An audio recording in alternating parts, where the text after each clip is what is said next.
ओम नमः शिवाय। जय माता दी। प्रिय भक्तगणों, आज मैं आपको गुप्त नवरात्रि की व्रत कथा सुना रहा हूँ।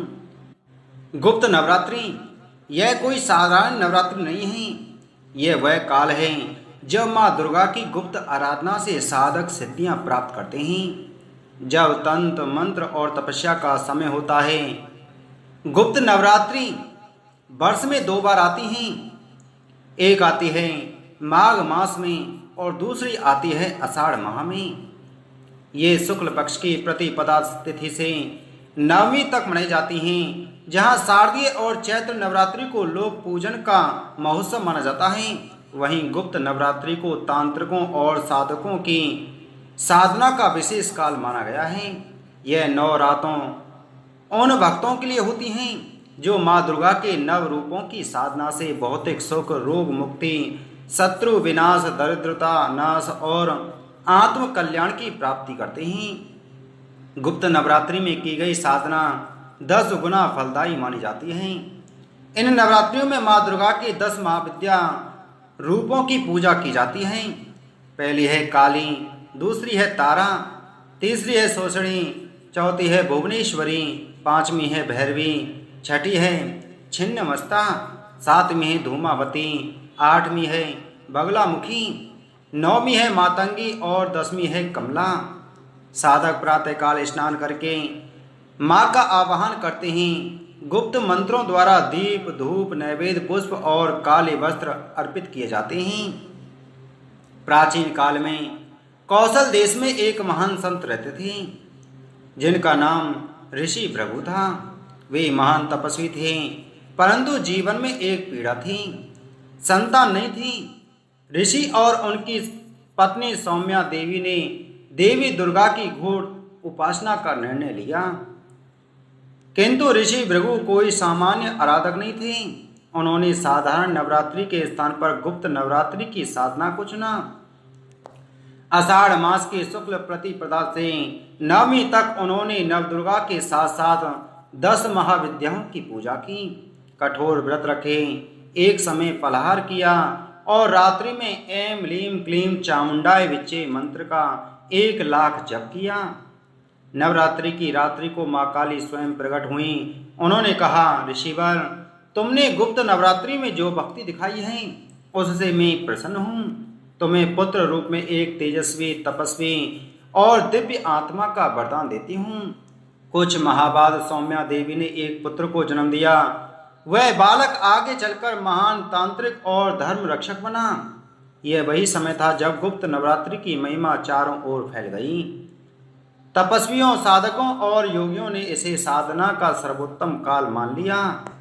दूसरी कथा के अनुसार एक बार ऋषि श्रृंगी अपने आश्रम के बाहर भक्तजनों को दर्शन दे रहे थे।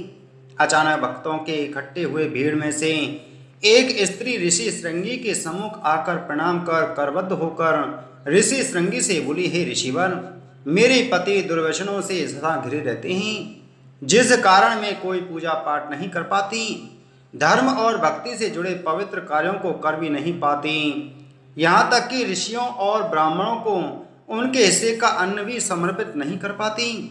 मेरा पति मांसाहारी है, ज्वारी है, किंतु मैं माँ दुर्गा की सेवा करना चाहती हूँ। उनकी भक्ति साधना से जीवन को पति सहित सफल बनाना चाहती हूँ। इस प्रकार ऋषि श्रृंगी महिला के भक्ति भाव से बहुत प्रभावित एवं प्रसन्न हुए और आदर पूर्वक उपाय बताते हुए बोले, हे देवी, वासंतिक और शारदीय नवरात्रों से तो आम जनमानस परिचित हैं, किंतु इसके अतिरिक्त 2 नवरात्रि और भी होते हैं जिन्हें गुप्त नवरात्रि कहा जाता है। प्रकट नवरात्रों में 9 देवियों की उपासना होती है और गुप्त नवरात्रों में 10 महाविद्याओं की साधना की जाती है। इन नवरात्रों की प्रमुख देवी स्वरूप का नाम सर्वैश्वर्यकारिणी देवी है। यदि इन गुप्त नवरात्रों में कोई भी भक्त माता दुर्गा की पूजा साधना करता है तो माँ उसके साधना से प्रसन्न होकर जीवन को सफल कर देती हैं।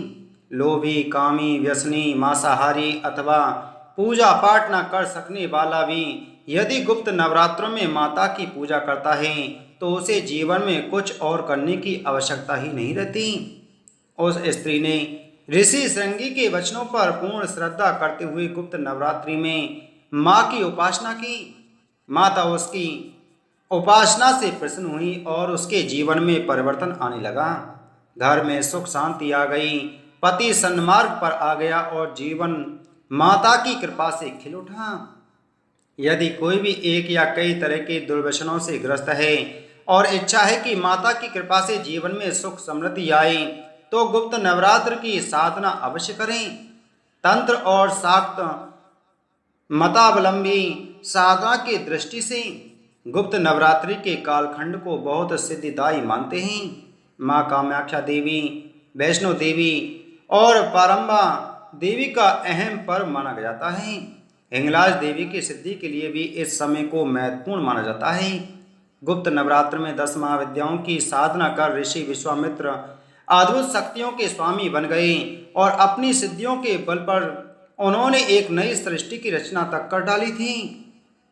इसी तरह लंकापति रावण के पुत्र मेघनाद ने गुरु शुक्राचार्य से परामर्श एवं आशीर्वाद प्राप्त कर अतुलनीय शक्तियां प्राप्त करने के लिए गुप्त नवरात्रों में अपनी कुलदेवी निकुंभला साधना की और अजय बनाने वाली शक्तियों का स्वामी बन गया था। ऐसी मान्यता है कि यदि नास्तिक भी परिहासवश इस समय मंत्र साधना कर लें तो उसका भी फल सफलता के रूप में अवश्य मिलता है। यही इस गुप्त नवरात्रि की महिमा है। यदि आप मंत्र साधना, शक्ति साधना करना चाहते हैं और काम काज की उलझनों के कारण साधना के नियमों का पालन नहीं कर पाते, तो यह समय आपके लिए माता की कृपा लेकर आता है। गुप्त नवरात्रि में साधना के लिए आवश्यक न्यूनतम नियमों का पालन करते हुए माँ शक्ति की साधना कीजिए। गुप्त नवरात्रि की साधना सभी मनोकामनाएं पूरी करती हैं। गुप्त नवरात्रि के बारे में यह कहा जाता है कि इस कालखंड में की गई साधना निश्चित ही फलवती होती है।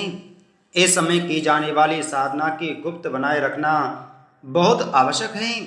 अपना मंत्र और देवी का स्वरूप गुप्त बनाए रखें। गुप्त नवरात्रि में शक्ति साधना का संपादन आसानी से घर में ही किया जा सकता है और महाविद्याओं की साधना के लिए सबसे उत्तम समय होता है। गुप्त व चमत्कारिक शक्तियां प्राप्त करने का यह श्रेष्ठ अवसर होता है। धार्मिक दृष्टि से हम सभी जानते हैं कि नवरात्रि देवी स्मरण से शक्ति साधना की शुभ घड़ी है। दरअसल इस शक्ति साधना के पीछे छुपा व्यवहारिक पक्ष यह है कि नवरात्रि का समय मौसम के बदलाव का होता है। आयुर्वेद के मुताबिक इस बदलाव से जहां शरीर में वात, पित्त, कफ में दोष पैदा होते हैं, वहीं बाहरी वातावरण में रोगाणु जो अनेक बीमारियों का कारण बनते हैं। सुखी स्वस्थ जीवन के लिए इनसे बचाव बहुत जरूरी है।